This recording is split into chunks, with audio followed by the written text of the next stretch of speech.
আমি এর সাথে জড়িত ছিলাম না, আমি সেখানে ছিলাম না।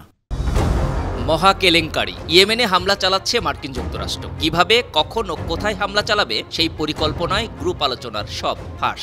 স্থানীয় সময় সোমবার প্রেসিডেন্ট ডোনাল্ড ট্রাম্পের প্রশাসন জানিয়েছে ওই গ্রুপ চ্যাটে ভুল করে একজন সাংবাদিককেও রাখা হয়েছিল। তাই নিয়ে শোরগোল বিশ্বজুড়ে। এ নিয়ে মোদি বিরোধী শিবির ও ডেমোক্রেট মহলের সমালোচনার ঝড়ে বেশ চাপে ডোনাল্ড ট্রাম্প প্রশাসন। ওই চ্যাট গ্রুপে মার্কিন ভাইস প্রেসিডেন্ট জেডি ভ্যান্স ও জাতীয় নিরাপত্তা উপদেষ্টা মাইক ওয়ালৎজও অংশ নিয়েছিলেন। আলোচনায় ছিলেন মার্কিন প্রতিরক্ষা মন্ত্রী পিট হেগসেথ সহ ডোনাল্ড ট্রাম্প মন্ত্রিসভার বেশ কয়েকজন সদস্য। সেখানে দ্য আটলান্টিক পত্রিকার সাংবাদিক জেফ্রি গোল্ডবার্গকেও রাখা হয়েছিল। এই সংবাদ মাধ্যমটি ইয়েমেনে হুথি বিদ্রোহীদের উপর যুক্তরাষ্ট্রের বিমান হামলার পরিকল্পনা ফাঁস করে দেয়। পুরোটাই হয়েছে একটা ছোট্ট ভুলে। মেসেজিং অ্যাপ সিগনালে গ্রুপ তৈরি করে এই হামলা চালানোর পরিকল্পনা করা হচ্ছিল। 15 মার্চ হামলায় কি ধরনের বিমান ব্যবহার করা হবে, কোন সময় হামলা চালানো হবে তা নিয়েই আলোচনা হচ্ছিল। সেখানেই ভুলবশত অ্যাড করে দেওয়া হয় জেফারি গোল্ডবার্গকে। ব্যাস, খবর আর চাপা থাকেনি। ওই গ্রুপের আলোচনা স্ক্রিনশট সহ ভাইরাল করে দেন সাংবাদিক।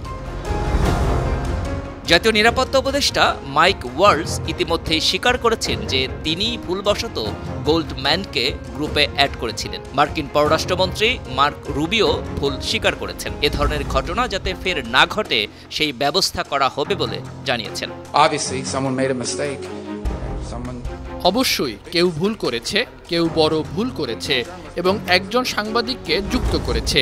সাংবাদিকদের বিরুদ্ধে কিছু নেই, কিন্তু আপনার ওই বিষয়ে থাকা উচিত নয়। আমি মনে করি এগুলো সংস্কার এবং পরিবর্তন হবে যাতে এটি কখনো না, এটি আর ঘটবে না, এটি হতে পারে না। তবে প্রেসিডেন্ট ডোনাল্ড ট্রাম্প ও তার প্রশাসন বিষয়টিকে গুরুত্ব দিতে নারাজ। বরং সিগন্যাল ফাঁস কেলেঙ্কারিতে প্রতিরক্ষা সচিব পিট হেগসেথ এবং জাতীয় নিরাপত্তা উপদেষ্টা মাইক ওয়ালৎজের ভূমিকার পক্ষে কথা বলেছেন মার্কিন প্রেসিডেন্ট ডোনাল্ড ট্রাম্প। প্রেস এটাকে তুলে ধরেছে। আমার মনে হয় এটা একটা জাদুকরী শিকার। আমি এর সাথে জড়িত ছিলাম না, আমি সেখানে ছিলাম না। তবে আমি আপনাকে বলতে পারি ফলাফল অবিশ্বাস্য। প্রতিরক্ষামন্ত্রী পিট হেগসেথ ও জাতীয় নিরাপত্তা উপদেষ্টা মাইক ওয়ালৎজের পদত্যাগ দাবি করেছে বিরোধী ডেমোক্রেটিক পার্টি। দলটির দাবি, হুথিদের উপরে হামলার পরিকল্পনা ফাঁস হয়ে যাওয়ায় রাষ্ট্রীয় গোপনীয়তা লঙ্ঘন হয়েছে, জাতীয় নিরাপত্তা ঝুঁকির মুখে। অপরদিকে সশস্ত্র বাহিনী সংক্রান্ত কমিটির সদস্য ও ডেমোক্রেট নেতা প্যাট রায়ান সামাজিক যোগাযোগ মাধ্যমে বলেছেন, যদি রিপাবলিকানরা হাউসে বিষয়টি নিয়ে আলোচনা না করেন তাহলে আমি নিজে থেকে এই আলোচনার উদ্যোগ নেব।